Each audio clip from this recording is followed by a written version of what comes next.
Hi guys, good evening. Eto, nagluto si Inday ng goya, ampalaya sa ating adobong ampalaya. Ayan. At saka adobong pusit. Ayan guys, pusit. Lagyan ko siya ng oyster sauce. Ayan, ang sarap niya guys. Masarap pala siya lagyan ng oyster sauce.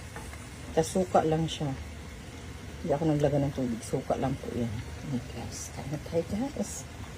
Ako, wala na namang diet si Inday ngayon. Ay, ulan. Inday. Pusit. At palaya. Ayan. Tigas kasi yung tigas pa yung palaya. Kaya, kumula. Halo-halo. Ayan guys, kain tayo guys. Thanks for watching.